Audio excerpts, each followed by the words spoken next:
اور ہم یہ کہتے ہیں 3R: ریڈیوس، ری یوز، ریسائکل. پہلا کام ہے ریڈیوس کریں، کوشش کریں ضرورت کے مطابق چیزیں خریدیں تاکہ بہت زیادہ بے جا مت خریدیں. آپ جب خریدیں گے تو پولوشن ہوتی ہے. ریڈیوس کے بعد ری یوز، کوشش کریں کہ چیزوں کو دوبارہ استعمال کریں. ہمارے کلچر میں تھا، آپ کو یاد ہوگا، جوتے کے ڈبے. آج بھی مجھے یاد ہے کہ جوتے کے ڈبے جوتے نکالے جاتے ہیں اور فیشن کی بات ہو رہی ہے، چوڑیوں کے لیے استعمال کی جاتی ہیں مثال کے طور پہ، یا کچھ اور چیزیں رکھنے کے لیے استعمال ہوتے ہیں. سو ری یوز کریں. اور اس کے بعد ہوتا ہے ریسائکل، کہ جو چیزیں ری یوز ہو سکتی ہیں ان کو ریسائکل کریں.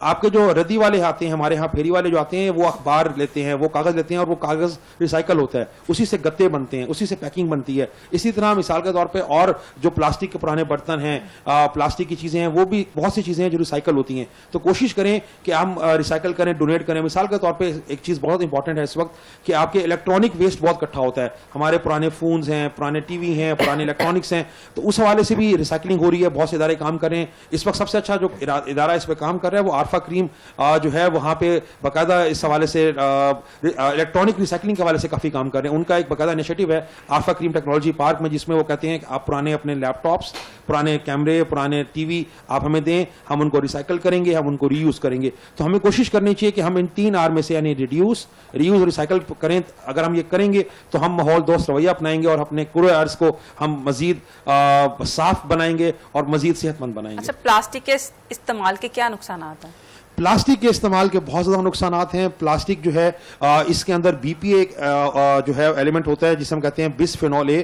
یہ آپ کے کینسر کاز کرتا ہے. یہ آپ کی باڈی جو ہے آپ کے نروس سسٹم کو ڈیمیج کرتا ہے. اور اسی طرح ڈائیآکسنز ہیں، وہ بھی کینسر کاز کرتے ہیں. تو پلاسٹک جو ہے وہ بہت نقصان دہ ہے. اس لیے گورنمنٹ نے کہا ہے کہ آپ پلاسٹک شاپرز پہ گورنمنٹ بین کرتی ہے، بٹ ہمارے لوگ جو ہیں اسے رویہ تبدیل کرنے میں. بین کرنے کے بعد اب جو بیگ چل رہے ہیں پلاسٹک بیگ، وہ تو اسٹیمپ کے ساتھ چل رہے ہیں، کیا وہ کوئی خاص قسم کے ہوتے ہیں؟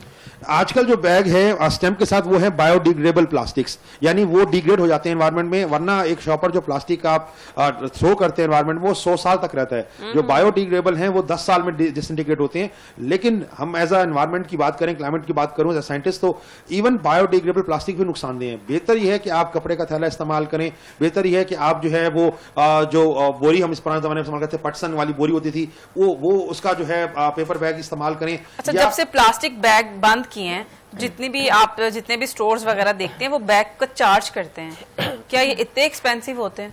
نہیں، وہ چارج کرنے کا مقصد یہی ہوتا ہے کہ لوگ گھروں سے اپنے بیگ لے کر آئیں اور لوگوں کو پروموٹ کیا جائے کہ ری یوز کیا جائے بار بار. تاکہ جب، اگر میں نے دیکھا کہ جب سے چارجز ہوئے شروع، آپ الفتح پہ چلے جائیں، آپ رحیم پہ چلے جائیں، آپ کسی بھی امتیاز اسٹور پہ چلے جائیں. آپ کیوں کسی کی پبلسٹی کرتے ہیں؟ پبلسٹی نہیں، میں صرف نام لے رہا ہوں کہ کسی بھی ڈپارٹمنٹ اسٹور پہ چلے جائیں. نام لیں، چلے نام نہیں لیتے. وہاں پہ لوگ اپنے لے کے جاتے ہیں بیگ، ان کے بیگ نہیں لیتے.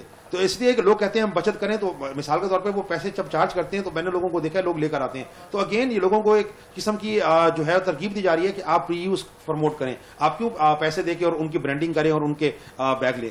اچھا، یہ بتائیے گا کہ سیو ارتھ ایک صرف ٹرینڈ ہی بن گیا یا ذمہ داری ہے؟ نہیں، یہ صرف ٹرینڈ نہیں ہے، بہت بڑی ذمہ داری ہے. میں اگین دوبارہ اپنی پہلی بات پہ آؤں گا کہ ہمیں اس وقت ہم اگر بات کریں پلانٹ ارتھ، جتنے بھی ہمارا نظام شمسی ہے جسے ہم سولر سسٹم کہتے ہیں، اس میں صرف ارتھ وہ پلانٹ ہے جس پہ لائف موجود ہے. اسی طرح جو ہماری گلیکسی ہے یا ہماری کائنات ہے، یونیورس، اس میں صرف پلانٹ ارتھ وہ واحد پلانٹ ہے جہاں پہ لائف موجود ہے. سو ہمیں اس کو سیو کرنا ہے، because there is no plant B, there is no option B. ہمارے پاس کوئی اور آپشن نہیں ہے، کوئی اور پلانٹ نہیں ہے. چاہے ہم چاند پہ جا رہے ہیں یا مریخ پہ جا رہے ہیں، ہم ابھی دیکھنا چاہ رہے ہیں، وہاں پہ ڈسکور کر رہے ہیں، لیکن ہم اگر اسی پلانٹ ارتھ کو بچائیں گے نہیں اور اس کو سیف نہیں کریں گے تو ہمارا اپنا مستقبل جو ہے وہ داؤ پہ